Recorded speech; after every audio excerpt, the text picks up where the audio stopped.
In September of 2024, a preservation team working on the Alderman estate in Tensas Parish, Louisiana, did something that no one had done in over 120 years. They opened a door, not a metaphorical door, not a metaphorical door, not a notorical door, not a door that had been locked and misplaced and eventually found again.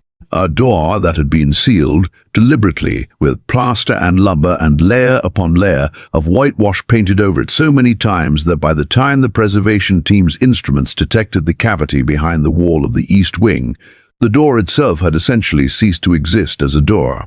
It had become a wall. Someone had wanted it to look like a wall. Someone had worked hard to make sure it looked like nothing at all. The team was led by a historical preservationist named Carla Messon, 43 years old, who had spent the better part of 2 decades working on antebellum properties across the Gulf South.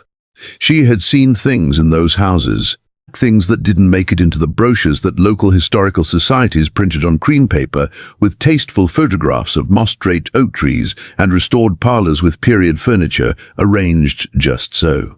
She had learned early in her career that the official history of any plantation was always the smallest part of the actual history, that the house remembered things the family had spent generations trying to forget. But when her team broke through the plaster on the afternoon of September 11th, 2024, and the smell hit them, stale air and something older underneath it, something that Carla would later describe to a journalist as smelling like sealed time, even she was not prepared for what the light of their torches showed them on the other side. The room was approximately 14 feet by 18 feet. It had one window, bricked over from the outside so completely that no trace of it was visible from the estate's exterior. It had a ceiling that was lower than the ceilings in the rest of the east wing, suggesting it had been modified at some point, dropped and reinforced. It had a floor of wide pine boards, and on those boards, arranged with a specificity that made Carla's stomach tighten the moment she processed what she was seeing, were objects, not scattered objects, not the random accumulation of things abandoned in a hurry or forgotten over time. Arranged objects, deliberate objects, objects placed in relation to each other in ways that suggested purpose, that suggested the room had been used for something specific, and that when that use ended, whoever closed it had left it exactly as it was, sealed it around what was inside, and walked away. Carla stood in the doorway for a long moment before she stepped inside.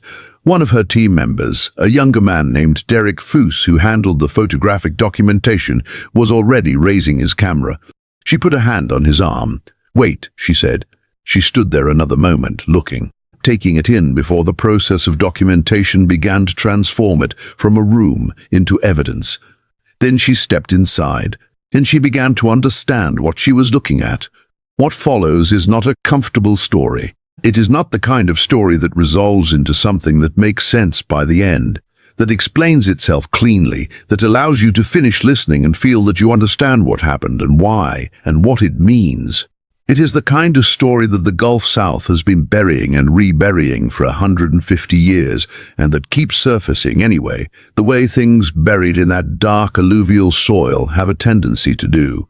The Alderman estate and the room inside it, and the man whose history the room preserves, is one of those stories. And it starts not in 2024, not with Carla Messon and her preservation team, but in 1847 with a man named Cato. Not the name he was born with. The name he was born with was taken from him so early and so completely that it does not appear anywhere in the historical record, not even in the fragments that researchers would eventually piece together about his life. He was Cato in the ledgers of the Alderman Plantation, Cato in the correspondence of the man who owned him, Cato in the single court document that bears any reference to him at all. If he had another name, a name that came from somewhere before Louisiana and before the Alderman family and before everything that happened in that East Wing room, that name went with him into the ground and stayed there. What we know about Cato begins in 1847 when he was approximately 30 years old, which means he was born around 1817, which means he had already lived through 3 decades of a world that had been constructed specifically to ensure that a man like him would never be seen as a man at all. The Alderman Plantation sat on 420 acres of some of the most productive cotton land in Tensas Parish, which in the 1840s was one of the wealthiest counties per capita in the entire United States. The wealth was not distributed. It pooled at the top of a hierarchy so rigid and so total that the people at the bottom of it were not even considered to be part of the hierarchy. They were its foundation. They were the ground it stood on. They were, in the language of the law and the ledger and the letter of credit, property. The man who owned the plantation in 1847 was named Hardin Alderman, 51 years old, second-generation Louisiana planter, the kind of man who had grown up understanding that his comfort and his prosperity and his social standing rested on an arrangement that he did not examine too closely, because examining it too closely would have required him to be a different kind of man than he had any interest in being. He was not unusually cruel. He was not unusually kind. He was usual. And in Tensas Parish in 1847, usual was a very specific and very terrible thing. Hardin Alderman has inherited the plantation from his father in 1831 and had expanded it considerably over the following 16 years, purchasing additional land, adding outbuildings, constructing the east wing of the main house in 1839 to accommodate a growing household. By 1847, he held in bondage 112 people. He knew their names in the way that a man knows the contents of his warehouse. He knew which ones were valuable and which ones were depreciating and which ones needed to be moved or managed or replaced. He did not know them the way that people know each other. He had arranged his understanding of them specifically so that he would not have to. Cato was purchased by Hardin Alderman in the spring of 1847 from a slave trader who operated out of Natchez. The purchase price was $940, which was above average for the time and reflected something the trader had told Alderman in the letter that preceded the sale. "This one," the trader wrote, in the florid commercial language that men of his profession used when discussing human beings as investment opportunities, "possesses skills of an unusual and potentially valuable nature. He has served in a medical capacity on 2 previous properties and has demonstrated a facility for the treatment of illness that his former owners found sufficiently useful to justify his retention, despite a disposition that some have found," the letter paused here in a way that Hardin Alderman would later remember, "difficult to manage through conventional means." That phrase, "difficult to manage through conventional means," Alderman had read it and filed it and purchased Cato anyway, because $940 for a man with medical knowledge was still a reasonable investment, and because Hardin Alderman believed, as men in his position tended to believe, that whatever difficulty previous owners had encountered was a problem of their management rather than a problem of the man. He was wrong about that. He would spend the next 7 years learning exactly how wrong he was. And the room in the East Wing was where that education finally, terribly ended. Cato arrived at the Alderman Plantation in April of 1847 on a morning that several people who were present would later remember, though none of them would record their memories in writing until decades after the fact. What they remembered was not dramatic, it was quiet. A man arrived. He stepped down from the wagon that had brought him from the landing on the river. He looked at the house. He looked at the fields. He looked at the people who had gathered, as people always gathered when someone new arrived, to see and to assess and to understand what this addition meant for the fragile calculations of survival that governed life on the Alderman Plantation. And then Cato looked at the overseer, a man named Prentice Goal, who had come out to receive the new arrival, and something passed between them. Not words, just a look.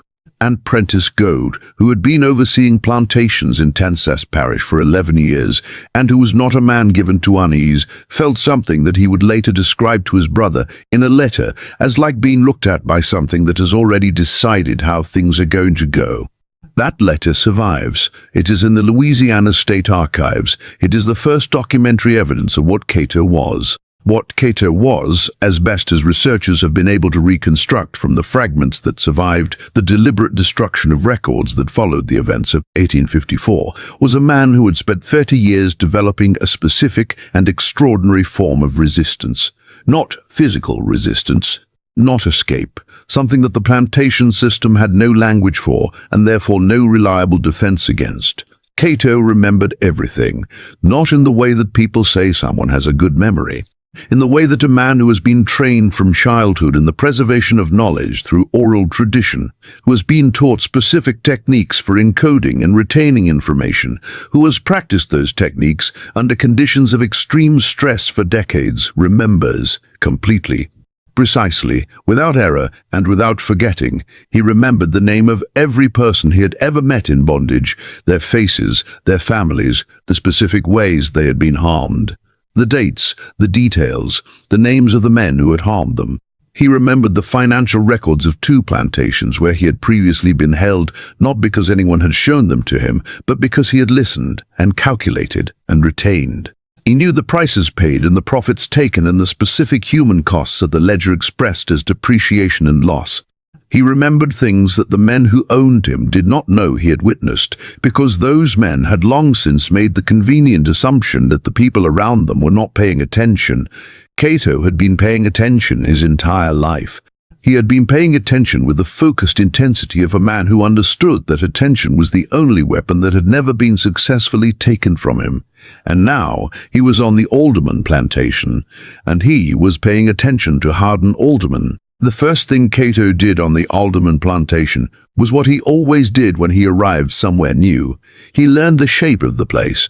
Not the physical shape, though he learned that too, the layout of the buildings, the distances between them, the sight lines from the main house windows, the places where a person could stand and not be observed.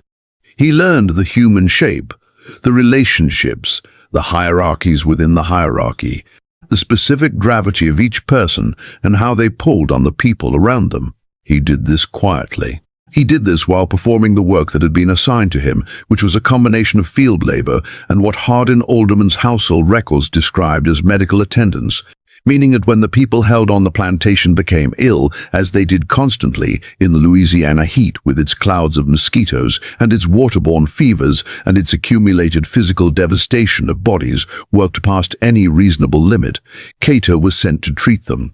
This role gave him something that most enslaved people on large plantations did not have: movement. He could be in the quarters at any hour because illness did not observe a schedule. He could move between the field hands and the house servants and the people who worked in the outbuildings without that movement attracting the kind of attention that any gathering of enslaved people automatically generated in the minds of men like Prentice Goat.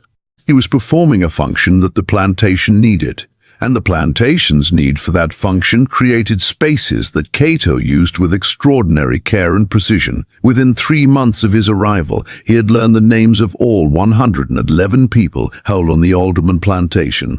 Not just their names, but their histories, as much as they knew of those histories and were willing to share. Where they had come from, who they had been separated from, and when, and under what circumstances, what had been done to them and by whom, and with whose knowledge and approval. He stored all of it, every conversation, every name, every date that anyone could provide, every detail of every harm. He stored it in the structured, disciplined way that he had been storing information for his entire adult life, using the mnemonic systems that he had developed over decades of practice, systems that allowed him to retain not just facts, but context, not just what had happened, but the texture of it, the specific human reality of it. There was a woman on the plantation named Sarah, approximately 45 years old, who had been on the Alderman property since she was 12. Sarah had watched 3 of her children sold away from her, the first when she was 19, the second when she was 27, the third when she was 38.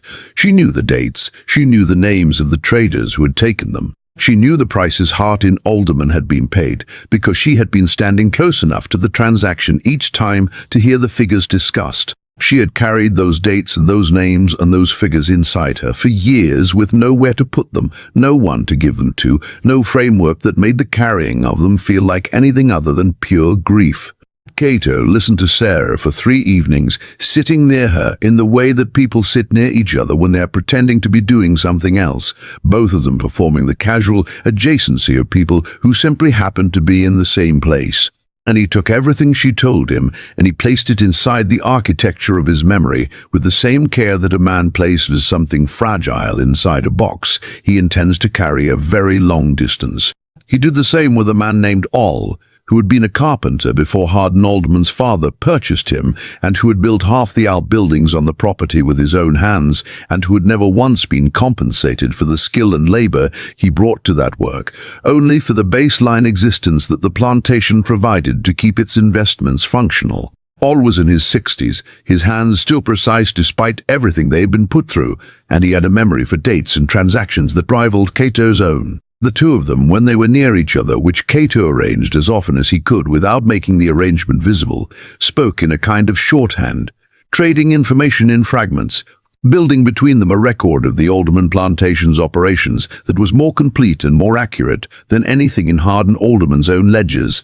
There was a young woman named Phyllis, perhaps 17 or 18, who worked in the main house and who had the specific kind of knowledge that comes from being present in rooms where powerful people forget that the people serving them are people, serving them are people.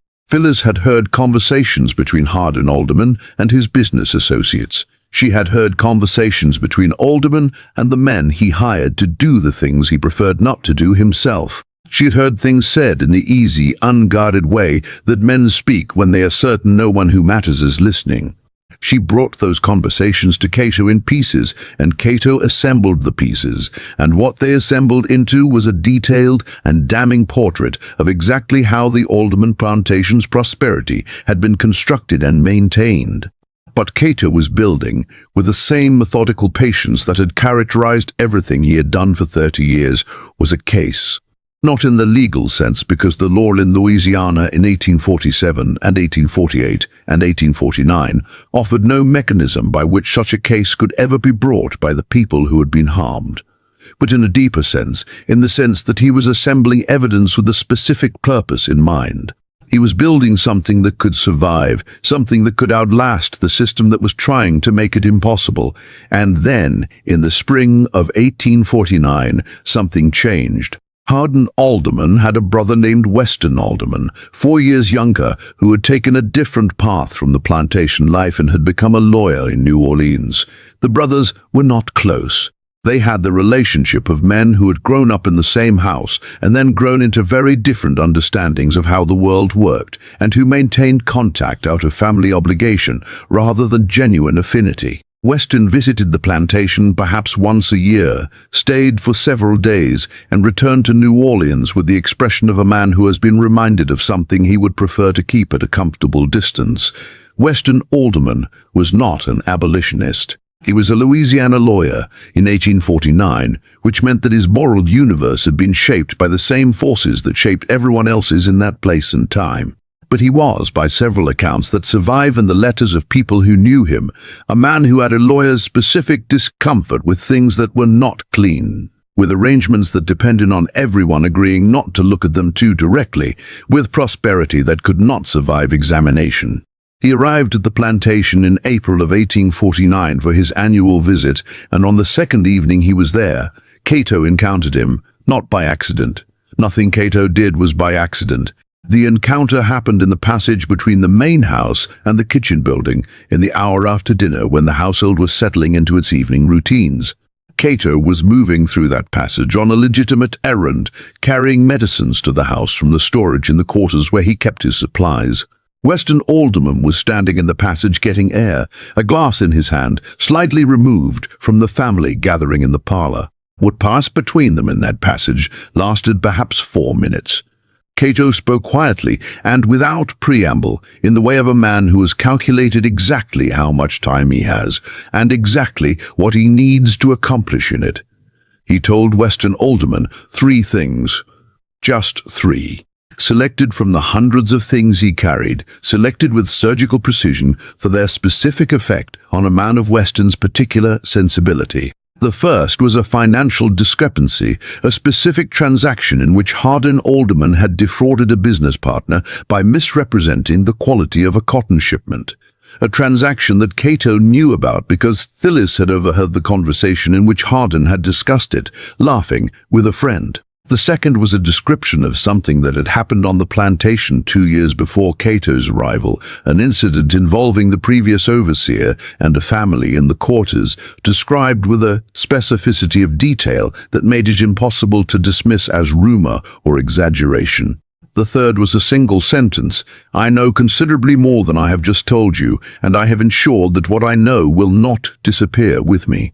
Then Cato stepped around Weston Alderman and continued down the passage and went about his evening as though nothing had happened. Weston Alderman stood in that passage for a long time after Cato left. Exactly how long is not recorded. What is recorded in a letter Weston wrote to a colleague in New Orleans 3 days after returning from the plantation is the following passage, which researchers discovered in a private collection in 2019 and which has since become one of the most discussed documents associated with the Alderman case. "I had an encounter during my recent visit to my brother's property," Weston wrote, "that I find I cannot set aside with the ease I would prefer. A man held there, a man of obvious and substantial intelligence, communicated to me in a very brief exchange a quantity of specific and verifiable information that suggests he has been engaged for some time in the deliberate collection and organization of knowledge about the operations of that property and others. He was not threatening me. I want to be precise about this because the distinction matters. He was informing me. He was making certain that I understood that he existed, that he knew things, and that those things were not solely contained within himself. I have been practicing law for 16 years. I have spoken with hundreds of people in circumstances where the accurate communication of specific information was their primary objective. I know what that looks like. What I encountered in that passage was one of the most precise and purposeful communications I have ever received. I do not know what to do with this. I am not sure there is anything to do with it. But I find that I cannot, as I had hoped I might, simply forget it." Weston Alderman did not forget it. And what he did instead of forgetting it would become, over the following 3 years, one of the hidden tributaries of the story that the sealed room in the East Wing was eventually built to contain. Back on the plantation, Cato continued. He was not naive about what his encounter with Weston Alderman could and could not accomplish.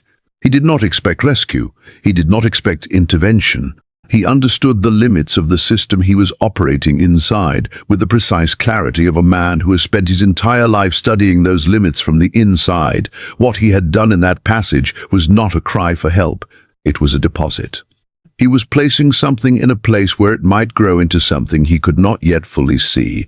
What he could see, clearly and daily, was Prentice's goat. Goat had been watching Cato since the day he arrived, with the uneasy attention of a man who cannot identify a specific problem but can feel its presence. He had reported his unease to Hardin Alderman on several occasions in the indirect way that overseers communicated concerns about enslaved people they could not specifically accuse. "There is something about that one," he told Alderman in the summer of 1848. "Something I can't put my finger on. He does his work. He doesn't cause trouble in any way I can name, but there's something."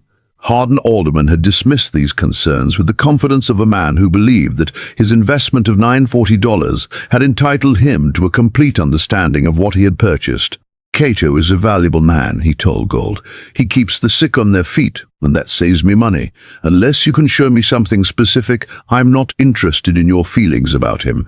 Gold could not show him something specific. That was precisely the problem. Cato was too careful, too deliberate, too thoroughly aware of what visibility cost to give Gold anything specific to point at. He moved through the plantation like a man who understood that every action was observed and had arranged every action accordingly. He was, to any external observer who was not paying extremely close attention, simply a man doing his work. But Gaul was paying attention, and in the winter of 1850, he found something, not the thing itself. Not the archive that Cato had been building for 3 years in the structured vaults of his memory. Gault could not find that because it was not anywhere that searching could reach.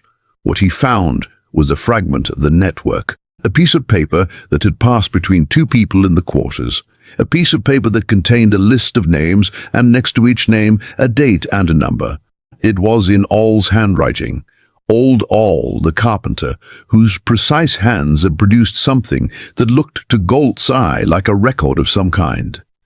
Gault brought it to Harding Alderman on a Tuesday morning in January of 1850. Alderman looked at it for a long time. He recognized some of the names. He recognized some of the dates. The numbers next to the names he looked at for a long time before he understood what they were. They were prices.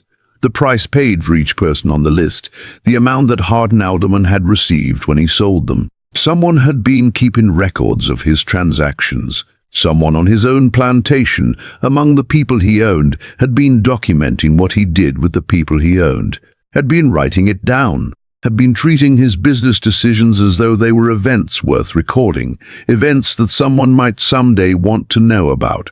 Hardin Alderman sat with that piece of paper for a long time, and then he looked up at Prentice Goal and said, "Find out how far this goes." Finding out how far it went proved to be considerably harder than Hardin Alderman had anticipated when he gave the order, because the thing he was trying to find the edges of had been specifically designed to have no visible edges. Gout began with all. This was the obvious starting point because the piece of paper had been in All's handwriting, and Gall was a man who believed in obvious starting points, who had built his career on the straightforward application of straightforward methods and had found that they worked often enough to confirm his faith in them. He brought All to a room in the overseer's building on a Wednesday morning, and he asked him where the list had come from, and who had told him to make it, and what else had been made, and where those things were. All was 63 years old. He had been on the Alderman Plantation for 29 years. He had built the room he was sitting in with his own hands. He sat in that room while Prentice Goat asked his questions, and he answered in the way that a man answers when he has spent decades preparing for exactly this moment. He said he had made the list himself. He said he kept track of people because he was old and his memory was not what it was, and he liked to remember the people who had been there and then were gone. He said there was nothing more than that. He said it with the calm of a man telling the truth, which is the same calm as a man who has practiced his answer until it has the texture of truth, until he himself can no longer feel the difference between the two. Gould did not believe him, but All gave him nothing to push against. There was no crack in the answer, no hesitation, no inconsistency. There was just an old man with carpenter's hands, sitting very still and answering questions with a simplicity that was either genuine or was the most sophisticated performance Goat had ever encountered. And he could not tell which. He moved to others. He questioned 6 people over the course of 4 days, pulling them one by one from their work in the way that made everyone on the plantation aware that something was happening, that Gout was looking for something, that the air had changed in the particular way it changed when the overseer's attention had fixed itself on a problem he intended to solve. The questioning followed the same pattern each time, careful at first, then less careful, then not careful at all, in the escalating way that men like Gould questioned people who had no recourse against the questioning. None of them gave him Cato. This was not an accident. Cato had understood from the beginning of his time on the Alderman Plantation that the greatest vulnerability of any network of people working toward a common purpose inside a system designed to destroy them was the moment of pressure, the moment when someone was isolated and questioned and afraid, and the name of someone else became a possible escape from the immediate terror. He structured everything he built with that moment in mind. He had ensured that the connections between people were minimal, that no single person knew enough to expose more than a fragment, that the fragments were distributed in such a way that even a complete account of what any one person knew would not reveal the shape of the whole. He had also, and this was perhaps the most extraordinary aspect of what he had built, prepared people for the moment itself. Not in any single conversation, not in any gathering that could be observed and reported. Over months and years in the natural course of moving through the plantation, he had spoken to people individually about what it meant to be questioned, what the pressure felt like, how the mind reached for relief, and how relief in that room meant someone else's destruction. He'd spoken about it the way you speak about something you want a person to understand in their body, not just in their head, so that when the moment came, the understanding was already there, already part of how they moved through it.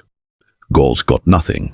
After 4 days, he had confirmed only what he already knew, that a piece of paper had existed with names and prices on it, and that All had written it, and that All claimed it was personal.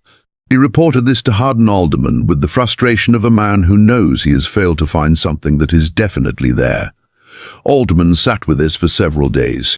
He was not a stupid man, and the more he thought about the piece of paper and what it represented, the more disturbed he became. not by the piece of paper itself, but by what is implied about the interior life of his plantation, about what was happening in the spaces he did not directly observe. He had always operated on the assumption that those spaces were essentially empty, that the people in them were present in a purely functional sense, doing what was required and experiencing nothing beyond the immediate demands of their circumstance. The piece of paper suggested something different. It suggested that those spaces were full, that things were being thought and said and recorded and preserved in places and ways that his entire system of observation had completely failed to detect. He called Cato to the main house in February 1850. The conversation that followed was documented by Hardin Alderman himself in a private journal that was discovered in a trunk in the attic of the Alderman house in 1987, and which has since been analyzed extensively by historians of the antebellum South. The journal entry is 5 pages long, which is remarkable, given that most of Alderman's entries run to a paragraph or two of clipped transactional prose. The length itself tells you something about what the conversation did to him. Alderman wrote that he had begun by asking Cato directly about the list, about about what was being organized on his plantation. He wrote that Cato had listened to these questions with an expression that Alderman described with visible discomfort as patient, not afraid, not defiant in the way that Alderman had learned to recognize and respond to. Just patient in the manner of a man waiting for something he has been expecting for a long time to finally arrive. Cato's answers, as Alderman recorded them, were careful and exact. He said he did not know about any organized effort. He said All was an old man who kept personal records out of personal sentiment. He said he himself kept no records of any kind. Each of these statements was, in its own way, technically true, and Alderman seemed to understand this because he wrote that he had the persistent sensation of being answered without being told anything, of words being used to fill the space where information should have been without actually providing any. Then Alderman had tried a different approach. He had told Cato, in the direct way of a man accustomed to having his direct statements produce results, that he was aware something was happening on his plantation, that he intended to find out what it was, and that it would be considerably better for everyone involved if Cato chose to be straightforward with him now, rather than forcing him to discover the truth through other means. Cato had looked at him for a moment after this statement. Alderman wrote that the look lasted perhaps 3 seconds, and that in those 3 seconds he felt something that he struggled to name in his journal entry, settling eventually on the word seen, writing that he felt seen in a way that was not comfortable, in a way that suggested the man across from him had a very complete understanding of exactly who Hardin Alderman was, and had it for some time. Then Cato said something that Alderman wrote down verbatim because he could not paraphrase it without losing something essential about it. Cato said, "You want to know what I know, but what you should be thinking about is not what I know. It is where what I know is. Because I am here, and you can do what you intend to do to me in this room or in any room on this property, but what I know is not only in me. It has not been only in me for a long time. And there is no room of this property or off it where you can go to find it and take it back." Alderman wrote that he had not responded to this immediately. He wrote that he had sat with it, and then he had said carefully, "What do you want?" And Cato had said, "I want you to understand what you have been doing. That is all I have ever wanted. Not from you specifically. From anyone who would listen. I want the people in this house and on this land to be understood as people, with names and histories and specific lives that were taken from them in specific ways by specific men, and I want those specifics to be somewhere that they cannot be erased. I have been putting them somewhere they cannot be erased. That is what is happening on your plantation, Mr. Alderman. That is all that is happening." Hardin Alderman ended the conversation shortly after this.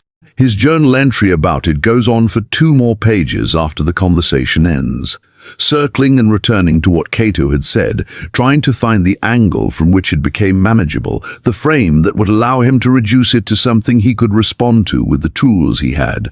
He could not find that frame. The journal entry ends mid-paragraph, the pen apparently set down in the middle of a sentence and not picked up again for 6 days. When Alderman wrote again, he wrote only 1 line about Cato, and it was this: "I have decided to build the room."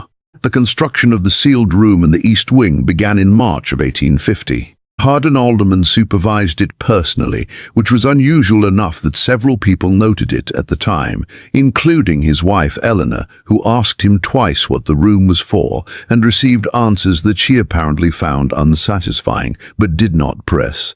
The construction involved all, which is either a cruel irony or a deliberate cruelty on Alderman's part, forcing the old carpenter to build the thing that would be used against the community he had spent years helping Cato document.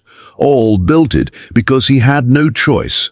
He built it with the precision that he brought to everything, and he hated every measurement he made.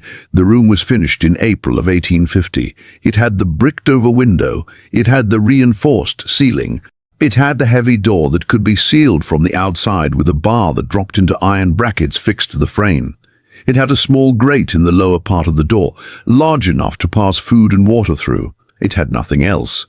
The room was not immediately used for Cato. This is the part of the story that required the most extensive research to reconstruct, because Alderman did not write about the room's initial use in his journal, and the other documentary sources from this period are fragmentary. What historians have been able to establish through a combination of plantation records, letters, and the oral histories collected from descendants of people who were held on the Alderman plantation is that the room was used for the first 2 years of its existence as a place of punishment for people who had committed what the plantation ledger recorded only as offenses against order.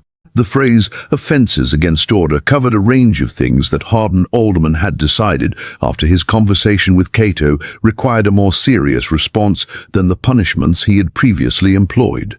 He had understood from that conversation that the community on his plantation was more organized and more coherent and more aware of itself than he had believed, and his response to this understanding was not to try to understand it more fully. His response was to try to fracture it. The room was his instrument of fracture. People were placed in it alone, in darkness, without company or conversation, or any of the connections that Cato had spent years carefully building and tending. The isolation was the point. The darkness was the point. The removal from the web of relationships that sustained people through everything the plantation put them through was the specific and calculated point. Cato watched this and understood what was happening and could not stop it. This is perhaps the hardest part of the story to sit with, the part that does not resolve into anything that provides relief. He had built something real and valuable, and it was being systematically attacked by a man who had finally understood enough of what he was looking at to know where to apply pressure. He could not stop Alderman. He could not stop the room. What he could do, and what he did, was continue. He continued treating the sick, which kept him moving through the plantation. He continued collecting what people were willing to share with him and storing it in the only place that was genuinely beyond Alderman's reach. He began, during this period, to do something he had not done before. He began to teach. Not the way a teacher teaches in a classroom, with the explicit structure of instruction. He taught the way that knowledge has always been transmitted in conditions where explicit transmission is dangerous, in fragments, in stories. In the oblique, encoded way that people pass essential things to each other when passing them directly would be fatal. He had conversations with people, particularly younger people, that were not obviously about anything other than the ordinary texture of daily existence on the plantation. And inside those ordinary conversations, he embedded things, techniques for retention, methods for encoding information in memory in ways that made it retrievable and durable. The same systems he used himself, simplified and adapted for transmission in the fragments of time and privacy that plantation life permitted. He was not building replacements for himself. He did not have enough time or enough access to create in anyone else the depth of capacity he had developed over decades.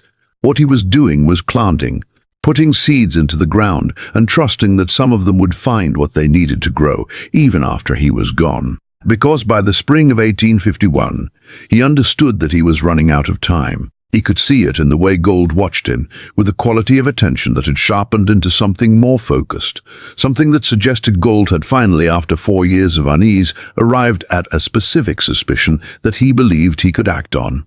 He could see it in the way Hardin Alderman looked at him when they were in the same space, with the look of a man who has made a decision and is waiting for the right moment to implement it. Cato did not know exactly what form it would take, or exactly when it would come, but he knew it was coming, and so he did what he had done every time he understood that something was coming that he could not prevent. He prepared. What the preparation looked like from the outside was nothing. Cato worked. Cato moved through the plantation. Cato treated the sick and spoke to people and did everything he was supposed to do with the same unhurried competence he had always brought to it. There was nothing for Gaul to see, nothing for aldermen to point at, just a man doing what he did. What the preparation looked like from the inside was something else entirely. It was the systematic and complete consolidation of everything he had gathered and built and stored over 4 years on the Alderman Plantation and more years before that on other properties. It was a final, total act of organization. He went through everything he carried, everything he knew, and he arranged it in his memory with the care of a man preparing something for a very long storage. He made it as complete and as precise and as durable as he could make it, and then he held it. In the summer of 1851, Weston Alderman came for his annual visit, and Cato, who had placed something in Weston's keeping 2 years before and had watched from a distance to see whether it had taken root, looked at Weston Alderman across the yard on the first afternoon of his visit and understood from the way the man held himself, from something in the quality of his attention as it moved across the plantation, that it had. Weston Alderman had spent 2 years doing something that surprised even himself. He had been a lawyer long enough to know that information without a mechanism for deployment was just weight, just the burden of knowing something you could not use. And the information that Cato had placed in the passage between the main house and the kitchen in April of 1849 had no obvious mechanism for deployment. There was no court that would hear it. There was no authority that would act on it. There was no legal structure anywhere in Louisiana in 1849 that provided a place for what Cato had handed him to go. But Weston was also a lawyer long enough to know that mechanisms had a way of existing in places that were not obvious.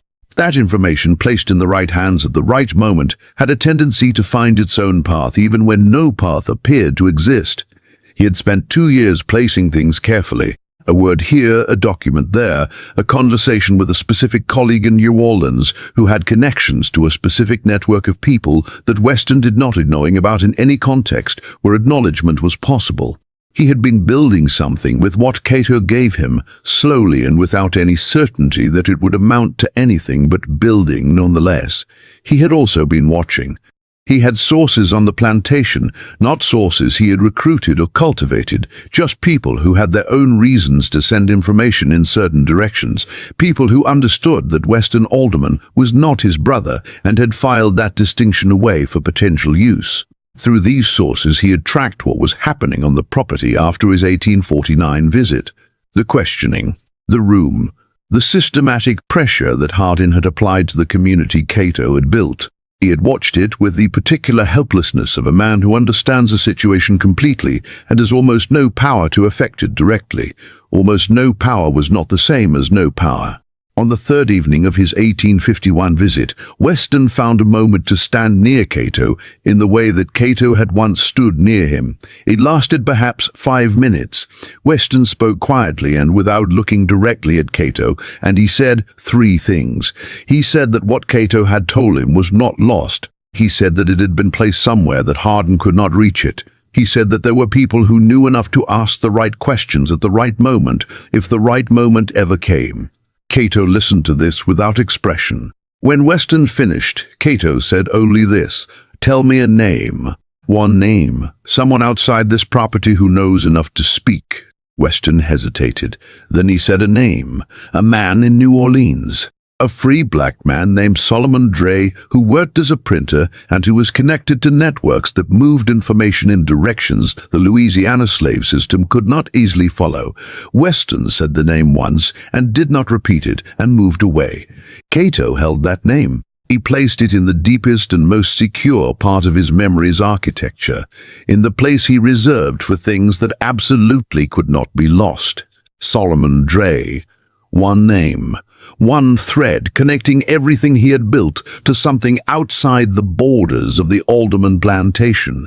It was enough. It had to be enough, the event that Carla Messon's team would eventually work backward from, the event that explained the room and the ceiling and the 120 years of deliberate concealment, happened in October of 1852. It did not happen suddenly. It had been accumulating for 5 years, since Cato first stepped off the wagon and looked at Prentice Scout with eyes that already knew how things were going to go. But the final sequence began on a specific morning when Gout came to Hardin Alderman with something specific. Not a feeling this time, not an unease he could not name. Something he had found. What he had found was a young woman. Her name was Bess. She was perhaps 19 years old, and she had made a mistake that was not a mistake so much as an inevitability. The kind of thing that happens when someone very young is carrying something very heavy without yet having the full capacity to manage the weight. She had spoken to someone she trusted about something she should not have spoken about, using language that was too clear, that described too specifically what she knew and how she knew it, and whose name was at the center of it. The person she trusted had, under pressure that Gold applied with his characteristic methodical patience, given Gold enough to go to Alderman with. Alderman brought Cato to the main house on an October morning, not to the parlor where he had taken him in 1850. To a room at the back of the house that was used for storage, a room with no comfortable furniture and a single window, and the particular quality of a space that has been chosen because it is not a place where anything needs to be preserved. The conversation that followed was not recorded in Alderman's journal. The journal has an entry for the day before and an entry for the day after, and between them nothing. The gap itself is a kind of record. Historians have reconstructed what they can from subsequent documents and from oral histories collected generations later from people whose grandparents and great-grandparents were on the plantation that day and remembered what the morning felt like. The way the work in the field slowed and almost stopped as people tracked the passage of events from a distance, the way the air had the quality of a held breath. What Alderman said to Cato in that room has not survived. What Cato said to Alderman has not survived. What survived is what happened after. Cato was put in the sealed room in the East Wing on the morning of October 14, 1852. He was not alone when it happened. Sarah was in the yard near the East Wing, close enough to see, close enough to hold the image of that door closing and the bar dropping into its brackets.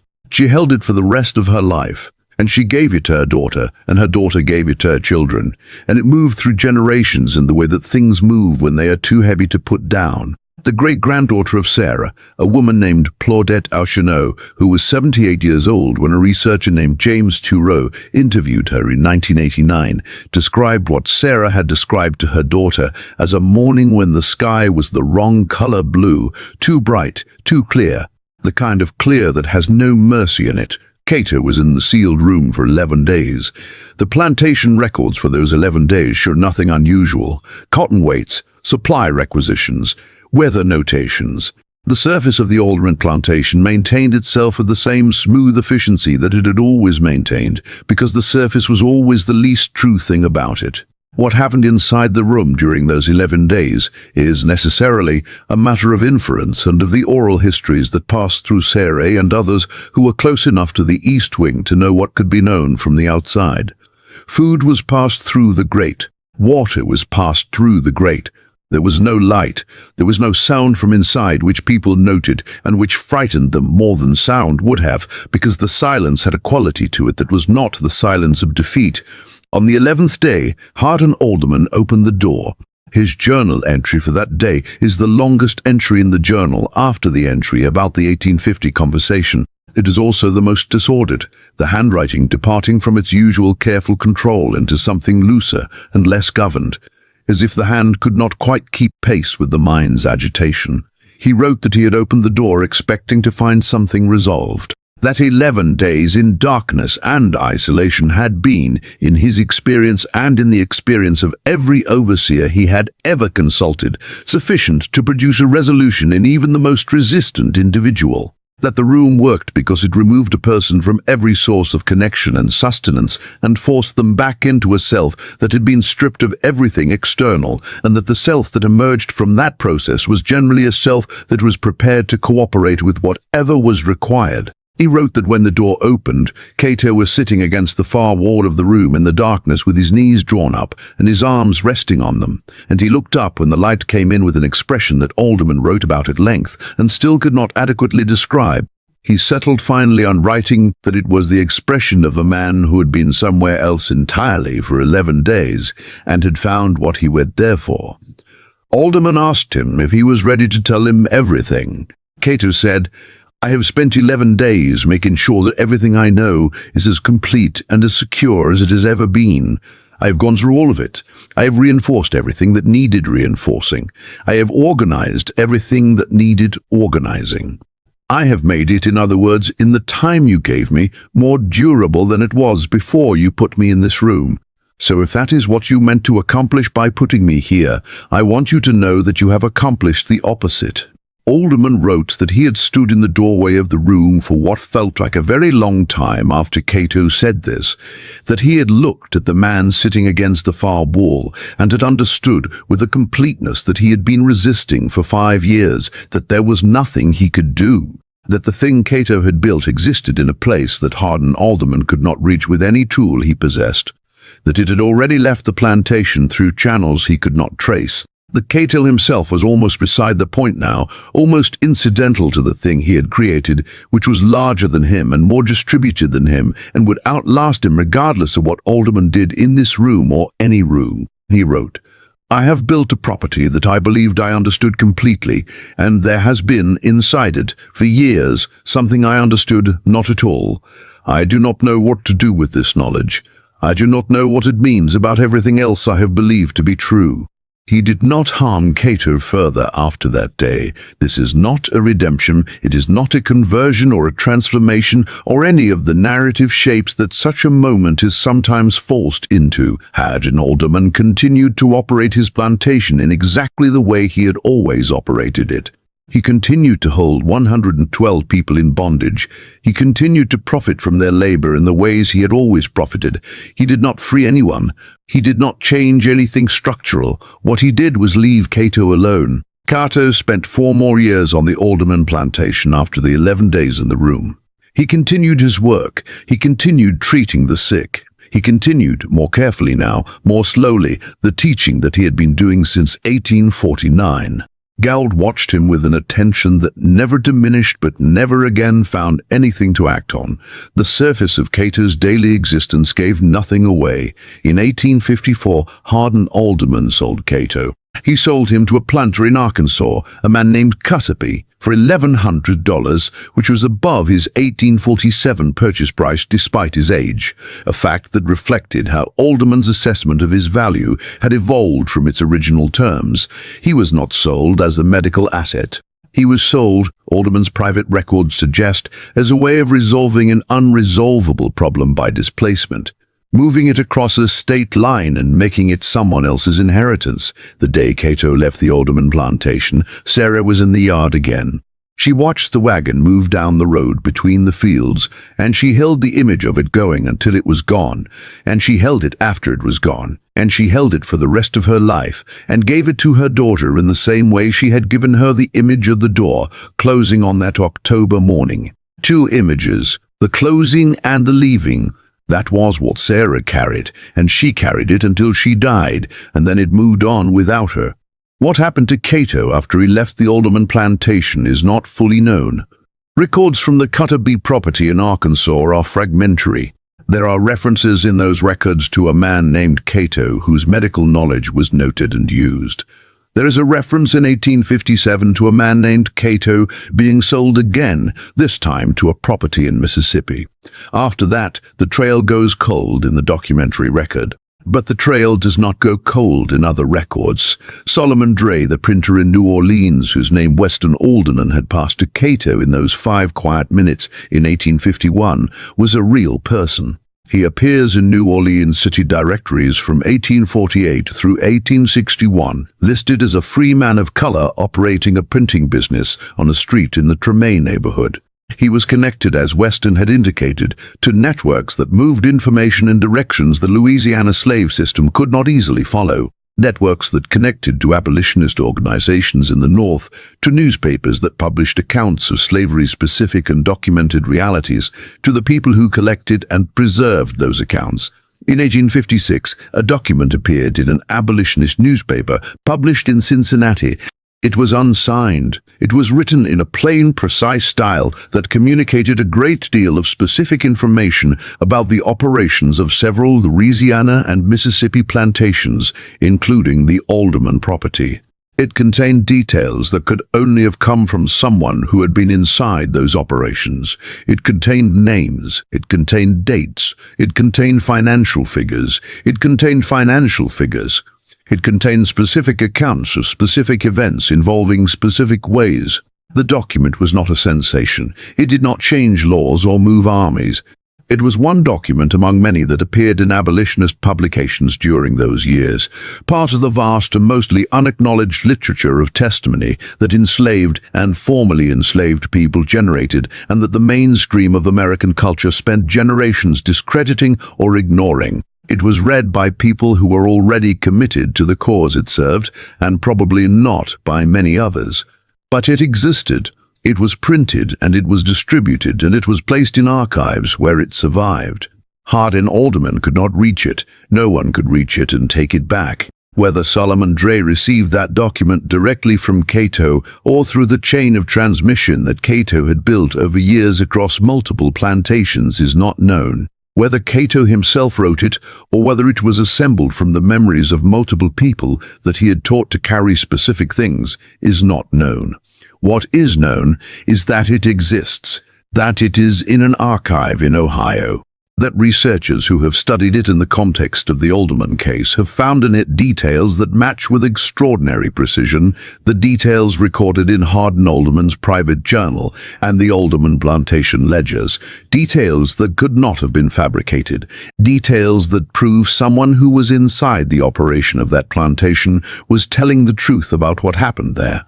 The sealed room in the East Wing was sealed sometime in the late 1850s.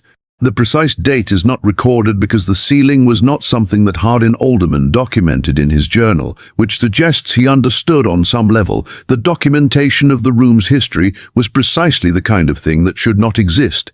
The window was bricked from outside. The door was plastered over, layers of whitewash were applied until the wall looked like a wall, and the room behind it ceased to exist in any visible sense. Alderman died in 1871. His estate passed to his son, a man named Harlan Alderman, who had grown up in that house and who either did not know about the room or knew about it, and made the same choice his father had made about documentation, which is to say, he left no record of knowing. The house passed through several subsequent owners over the following decades, each of whom received a property with a slightly peculiar east wing wall that was fractionally thicker than the walls around it, a detail that no one apparently found worth investigating. 120 years. That is how long it held. When Carla Messon stepped into the room on September 11th, 2024, and her torch moved across the objects arranged on the pine floor, what she was looking at was the last physical layer of what Hardin Alderman had tried to do and had failed to do completely. The objects in the room were not random. She understood this within the first few minutes of standing there, before Derek Foose had taken a single photograph, before the documentation process had begun to transform what she was seeing into the language of evidence and artifact. They were arranged. Someone had arranged them with intention, and the intention was legible if you were willing to look at it directly, without the softening frame that historical distance sometimes provides. There was a set of iron manacles, the kind used for transport and restraint, placed in the center of the floor with the chains laid out straight, not coiled, straight, as if whoever placed them there wanted their full length to be visible, wanted the distance they measured to be understood. There was a wooden box containing papers. The papers brown and fragile but intact, preserved by the sealed air of a room that had been airtight for over a century.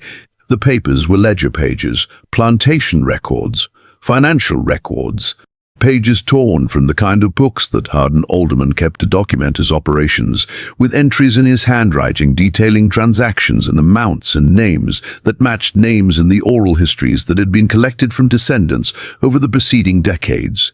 There was a single shoe, A child's shoe, worn through at the sole. There was a piece of wood with letters carved into it, the carving done with the precision of a skilled carpenter's hand, the letters forming two words. We remained. Carla stood in that room for a long time before she spoke. Derek Foos, behind her with his camera, waited. Outside, through the bricked window that no longer admitted light, the September afternoon continued in its ordinary way, indifferent to what was happening inside. When Carla finally spoke, she said, "Someone put these here. Someone who knew the room was going to be sealed put these in here specifically so they would survive." The piece of wood with its carved letters, "We remained." It was not a message of victory. It was not a declaration of triumph. It was something more specific and more durable than either of those things. It was testimony. It was the same thing that Cato had been building for his entire adult life, the same thing that Sarah had carried in the form of two images until she died, the same thing that moved through generations in the form of stories told late at night to children who were told to remember them and did. The room had been sealed with those objects inside it by someone who understood that sealing and hiding and plastering over were things that happened on the surface, and that what mattered was what was underneath the surface, what was inside the wall, what was placed somewhere with enough care and deliberateness to survive the long gap between the moment of finding. Whoever placed those objects in that room in the late 1850s knew that the finding might be a very long time coming. They placed them anyway. They did what Cato had done his entire life. They did the only thing that was available to do inside a system designed to make everything impossible. They put something somewhere it could survive. They trusted the future with the truth of the present. And they waited, the way that things wait when they have no other option, but when waiting is itself a form of refusal, a form of saying that this is not over, that this will not be erased, that we were here and we knew what was done to us, and we made sure that somewhere, sealed inside the wall of the house that was built on our labor, the evidence exists. It took 120 years, but the finding came. James Turow, the researcher who interviewed Claudette Arsenault in 1989, asked her at the end of their conversation what she thought had happened to Cato after he left the alderman plantation. She was quiet for a moment. Then she said what Sarah had told her daughter, and her daughter had told her. She said that Sarah believed Cato had done what he set out to do, that he had put what he knew somewhere it could not be destroyed, that he had taught enough people to carry enough pieces of it that even if every single person who had ever spoken to him was silenced, something would remain. Some thread would connect back to the truth of what happened at Alderman and at the other places before it. Turow asked how Sarah could have known that. Claudette Arsenault said, "She knew it because she was still here. She was still here, and she still remembered, and nobody had managed to take that from her. And she figured if they hadn't managed to take it from her, they probably hadn't managed to take it from all of them. She figured some of it got through. She believed that. She believed it till she died." The objects from the sealed room are currently held at Louisiana State University's Special Collections Facility in Baton Rouge, where they are being conserved and documented by a team of archivists and historians. The ledger pages are being analyzed in conjunction with the Alderman Plantation records that had been available to researchers since the 1980s. The carved piece of wood is being dated using methods that should be able to establish within a decade or two when it was made. The shoe has not been identified. Nobody knows whose child wore it. Nobody knows how it came to be in that room, or who carried it in there, or what it meant to the person who placed it among the other objects with such evident deliberateness. It is the thing in the room that Carla Messon said she thinks about most, the thing she returns to. A child's shoe, worn through at the sole, placed in the center of an arrangement that someone made in the knowledge that the room would be sealed around it and the arrangement would wait in the dark for as long as it needed to wait. It waited 120 years. And the child who wore that shoe has no name in any record that has been found, but the shoe is there. It is in an archive in Baton Rouge. It is documented and photographed, and it will be studied and written about and placed in the context of everything else that is known about the Alderman Plantation and the people who were held there. The child existed. The shoe proves it. and the room, sealed for 120 years and opened on a September afternoon in 2024, proves that someone who loved that child, or knew that child, or simply understood that the child's existence deserved to be somewhere that could not be erased, made sure of it. That is what was in the room. That is what was terrifying about it. Not the darkness or the sealed window or the weight of what the space had been used for, though all of those things were present and all of those things were terrible. What was terrifying was the deliberateness of it. The care, the long, patient, undefeated insistence that the truth be somewhere, that it survive, that it wait as long as it needed to wait for someone willing enough, or foolish enough, or human enough to break open the wall and let the light back in.